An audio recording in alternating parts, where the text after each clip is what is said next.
The Word of God is alive and powerful, sharper than any two-edged sword, piercing even to the dividing asunder of the soul and spirit, and of the joints and the marrow, and is a critic of the thoughts and intents of the heart.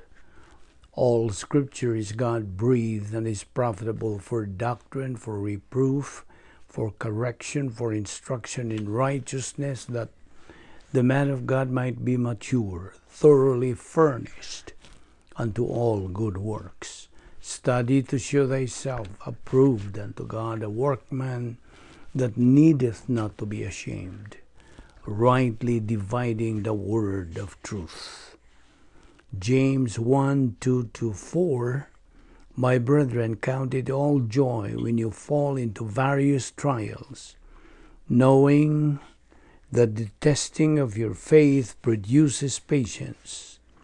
But let patience have its perfect work, that you may be perfect and complete, lacking nothing. Psalm 37:7-9, Rest in the Lord and wait patiently for Him. Do not fret because of him who prospers in his way, because of the man who brings wicked schemes to pass. Cease from anger and forsake wrath. Do not fret. It only causes harm, for evildoers shall be cut off. But those who wait on the Lord, they shall inherit the earth. Ecclesiastes 7:8. The end of a thing is better than its beginning. The patient in spirit is better than the proud in spirit. Romans 15:3-5. For even Christ did not please himself, but as it is written, the reproaches of those who reproached you fell on him. For whatever things were written before were written for our learning, that we, through the patience and comfort of the Scriptures, might have hope. Now may the God of patience and comfort grant you to be like-minded toward one another, according to Christ Jesus. Psalm 27:14, Wait on the Lord, be of good courage, and he shall strengthen your heart. Wait, I say, on the Lord. Before anything else, let us examine ourselves. As our routine, before we start our Bible study, we have to cleanse our soul from any sin, personal sin, by using the principle of 1 John 1:9, which says, if we confess our sins, God is faithful and just to forgive us our sins and to cleanse us from all unrighteousness. For you, unbeliever, the issue you face is faith alone in Christ alone. Therefore, let us pray.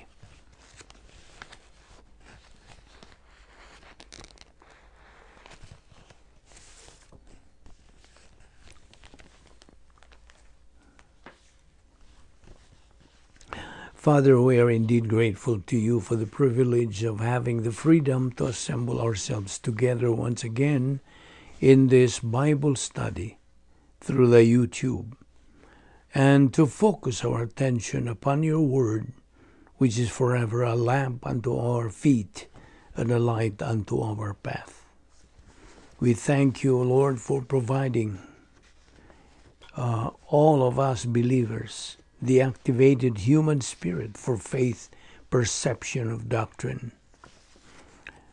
And there is every benefit and no detriment to growing in grace and knowledge of our Lord and Savior Jesus Christ. And so, as we approach the study of your word today, we ask that you open our hearts to the truth, that we may fulfill that divine mandate of spiritual growth. For we ask it in Christ's name. Amen. Welcome everyone to our Bible study today, and we have a new subject to take up today, and it is entitled The Doctrine of the Book of Life. And this is a very interesting topic to study. Okay, let us start right away. We have to define. Point number 1. The Book of Life is a permanent divine record of every member of the human race who has trusted in Christ as Savior, who therefore possesses everlasting life, and therefore whose name is written into the Lamb's book of eternal life. In Revelation 3:5 it says there, "The one who conquers will be dressed like them in white clothing, and I will never erase his name from the book of life." In Philippians 4:3, "Yes, I say also to you, true companion, help them. They have struggled together in the gospel ministry along with me, and Clement and my other co-workers whose names are in the book of life." Now, and the negative side of this that we are going to see is in Revelation 13:8, 17:8, and Revelation 20:15. The last three passages deal with the fact that the unbeliever's name is not found written in the book of life. That's why he is cast into the lake of fire. Now, God does not need books to keep records. Omniscience has not only perfect knowledge, but a perfect memory. But this is a humanly devised analogy to explain something by way of the perfection of the divine memory, and to explain to us the fact that God has a permanent and a perfect record of the attitudes of all members of the human race towards the Lord Jesus Christ. He knows everybody who has accepted Christ as Savior, just as He knows everybody who has rejected Christ as Savior. And one of the 70 plus things that is imputed to the believer at the point of salvation is that his name is written into the Lamb's book of eternal life. So I repeat, the definition of the book of life is that it is a permanent divine record that God has of every member of the human race who has trusted in Christ as Savior, and therefore who has everlasting life, and therefore his name has been written in the Lamb's book of life. That's point number 1. Okay, let's go to point number 2, the description.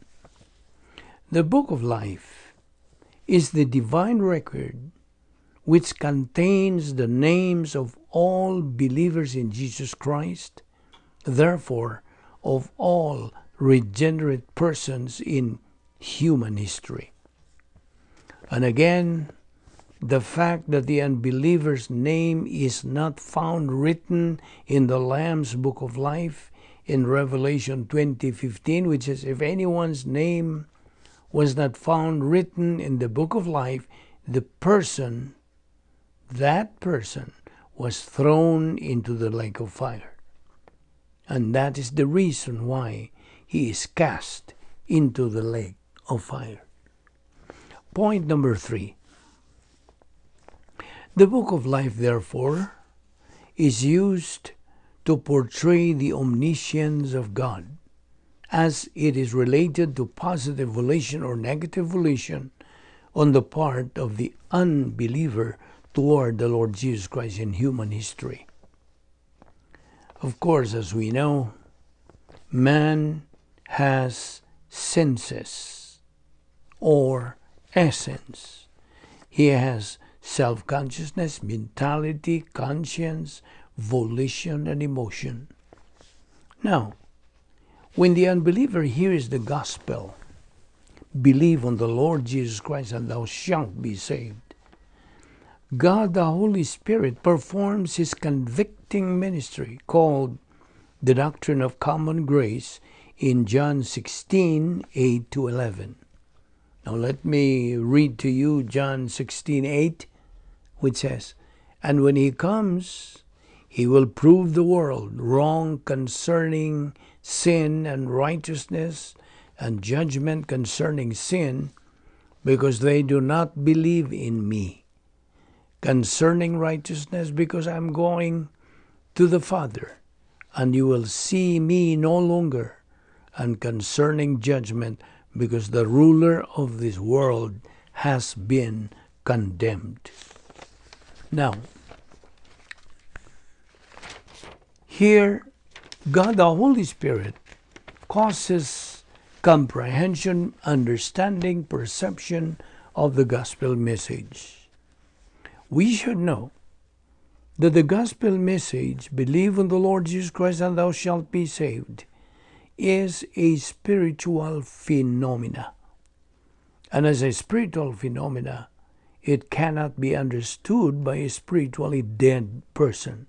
1 Corinthians 2:14 says, "The man without the Spirit does not accept the things that come from the Spirit of God, for they are foolishness to him, and he cannot understand them because they are spiritually discerned."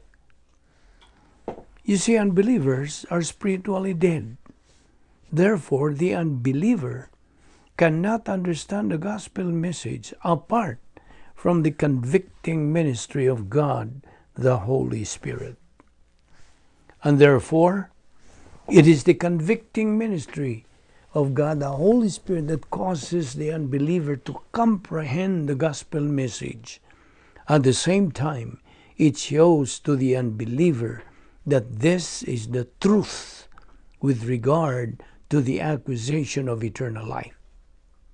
At the same time, the unbeliever is brought under conviction of the fact that if he doesn't change his attitude, if he is negative, if he doesn't change his attitude and trust in Christ as Savior, he is eternally condemned in the lake of fire. What does John 3:36 says? "He who believes in the Son has life. He who does not believe in the Son does not have life, but the wrath of God abides in him." However, if the unbeliever is positive at the point of gospel hearing, of course, he's going to accept Christ as Savior right on the spot. But the unbeliever who is negative at the point of gospel hearing is convicted by God the Holy Spirit. Faith. What is faith? Now, for the unbeliever who is positive to the gospel, is being energized, activated, becomes a living faith, hence an appropriating faith. And the unbeliever with that faith in his soul believes in the gospel message. And at the point of faith in Christ, one of the 40 things imputed is that God, the Holy Spirit, having successfully convicted this unbeliever who has responded positively to this, now God, the Holy Spirit, takes into gear one of His salvation ministries. He regenerates or activates that dead or dormant human spirit. So again, point 3, the book of life is used to portray the omniscience of God as it is related to positive volition or negative volition towards Christ in human history. And of course, God's omniscience is related to the doctrine of divine election in Ephesians 1:4 and 1 Peter 1:2. Now 1 Peter 1:2 says, who have been chosen according to the foreknowledge of God the Father, through the sanctifying work of the Spirit, for obedience to Jesus Christ, and sprinkling by His blood. Grace and peace be yours in abundance. Now, in Ephesians 1:4, this is what it says. For He chose us in Him before the creation of the world to be holy and blameless in His sight. But again, this is a written record that God has in manifesting His omniscience with regard to the manner in which unbelievers respond to the gospel and either accepts or rejects Christ as Savior. So that's point number 3. Point number 4. As physical life is required only by physical birth, so spiritual life is required only by spiritual birth. Spiritual birth is regeneration. John 3:3 says, except a man be born again, he cannot see the kingdom of God. Spiritual birth is the activation of this dead human spirit, which is the storage and retrieval system for Bible doctrine, but also provides capacity for fellowship with God. Now, being born again is the activation of this dead human spirit.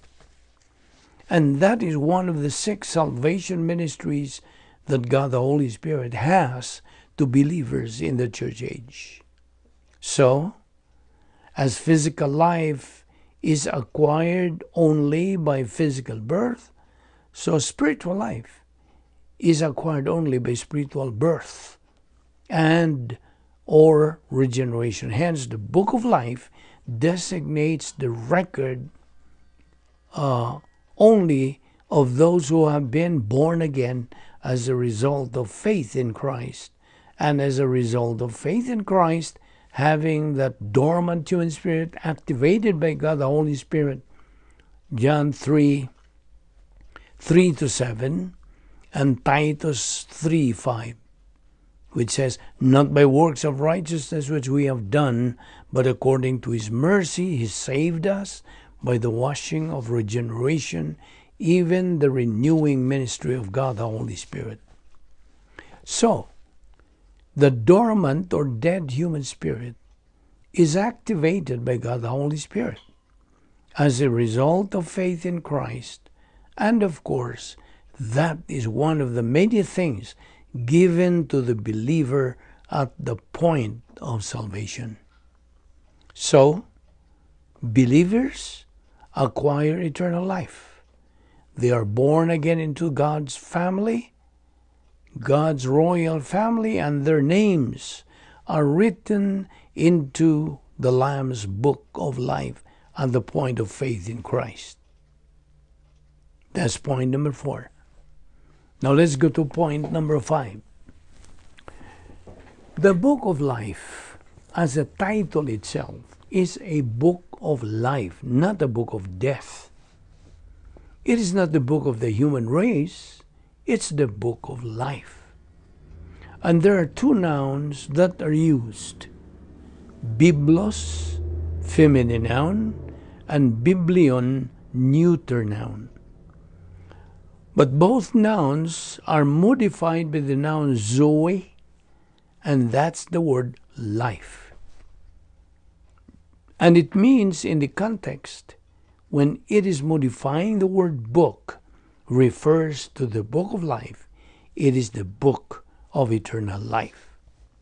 So, the title of the book of life itself describes the nature of the life of those whose names are written in the book.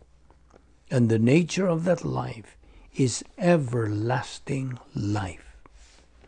And that's why their names are written in the book of life, because they have everlasting life. Now, the names of those who are unbelievers and do not have everlasting life were not in the Lamb's book of life. So, if you look at Revelation 13:4, the text there, of course, is the revived Babylonian Empire and the king who is the head of that empire, known as the Antichrist. Verse 4 says, they worship the dragon who gave power unto the beast. And let me quote this again. This is in Revelation 13, verse 4. And I will read again. They worship the dragon who gave power unto the beast, and they worship the beast, saying, who is likened unto the beast, and who is able to make war with him? And there was given unto him a mouth speaking great things of slanders, and power or authority was given unto him to continue 42 months. This is the last 3.5 years of the tribulation period. And he opened his mouth and slander against God, then slander his name and his tabernacle and them that dwell in heaven. Now that includes you as a believer. But you would not be here anymore at that time, right? Why are you not here anymore? Let me ask you why. You're no longer here at this time because the terminating event of the church age, of course, is the rapture of the church. And the church will be removed. Only unbelievers will be left on the earth. And as soon as the church is removed, there will be the return of Moses and Elijah to carry out their ministry during the first 3.5 years of the tribulation period. They are the two witnesses of Revelation 11:3-14, and in addition, they are the witnesses then. And in addition, 144,000 Jews will be saved immediately after the rapture of the church. They will be sealed against divine judgment, against human persecution and slaughter. And that is why, when they are described from 12,000 Jews from every tribe except Dan as 144 in Revelation 7, they are seen later on in Revelation 14 with the Lamb, Jesus Christ, on Mount Sinai at the time of his second advent. And this will become the first phase of the evangelism of the human race in the tribulation period. The two witnesses plus the 144,000 believers, and this is what's going to lead to the salvation of many Jews and many Gentiles. But believers in the church age will be in heaven, observing what's going on down here on the earth. So, in verse 7 it says, it was given unto him to make war with the saints and to conquer them, and power was given him over all kindreds and tongues and nations. Verse 8, and all that dwell upon the earth shall worship him. That means this beast, whose names are not written in the book of life of the Lamb slain from the foundation of the world. We end here on this discussion. Let us pray. Friend, should you die right at this very moment, do you know for sure you will have eternity forever in heaven or in hell? The Bible, the Word of God, tells us that you can know it for sure. I am asking you, friend, this question since this is the most important question you will ever encounter in your entire life. Let me ask you this again. Are you saved? It's not a question of whether you are a member of a church or not, but are you saved? It's not a question of whether you are living a decent, respectable, and honorable life, but are you saved? The Bible says we all need to be saved. My friend, for you to get saved, first of all, you've got to acknowledge the fact that you are a sinner. The Word of God says in Romans 3:10-12, there is none righteous, not even one. There is none who understands. There is none who seeks for God. All have turned aside. Together they have become useless. There is none who does good. There is not even one.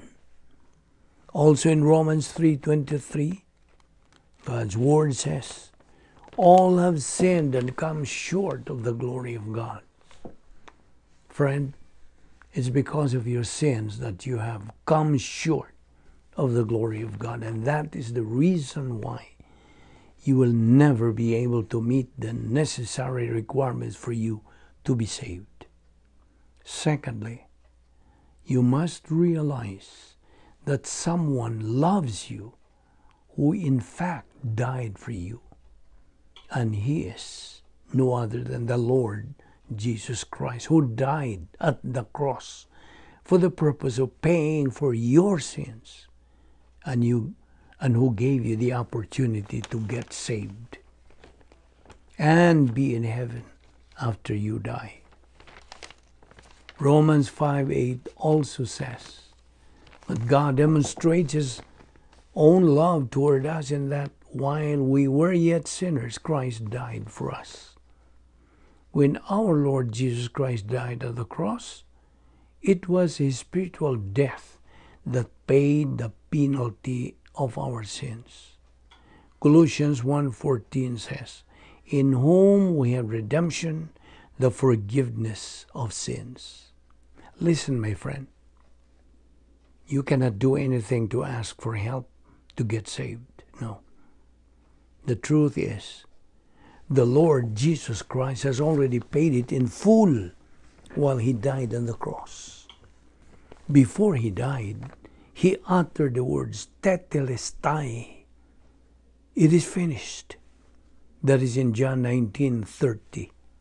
Now, He wants to give you a home in heaven. The gift of God, which is life without end. And this can only be found in our Lord Jesus Christ, Romans 6:23. My friend, listen to this. When Christ saves you, it is eternal. It is forever. He did not remain dead. He rose from the grave, and today He is alive. And now He is seated at the right hand of God the Father, interceding for all those who put their trust in Him. In 1 Corinthians 15:3-4, God's Word says, for I delivered to you as of first importance what I also received, that Christ died for our sins according to the Scriptures, and that He was buried, and that He was raised on the third day according to the Scriptures. Hebrews 7:25 delineates, therefore He is able also to save forever those who draw near to God through Him, since He always lives to make intercession for them. By faith, accept the Lord Jesus Christ. Now, remember that Jesus died in order for Him to give eternal life to all those who believe in Him. However, like any gift, that gift is if not accepted, would be of no use. John 1:12 says, but as many as received Him, to them He gave the right to become children of God, even to those who believe in His name. Yes, my friend. I just call you friend this time, since you are yet an unbeliever. My friend, the Bible says you can be saved by faith alone in Jesus Christ alone, and there's no other means. And you cannot add anything to it. None. Ephesians 2:8-9, we have been saved by grace through faith, that not of yourselves, it's a gift of God, not of works, lest anyone should boast. Listen, the only faith that can save you is your total trust in the Lord Jesus Christ. Believe on the Lord Jesus Christ, and thou shalt be saved. Father, we thank you for that so great salvation. We thank you for sending to us your only begotten Son, and for becoming our substitute in paying for our sins.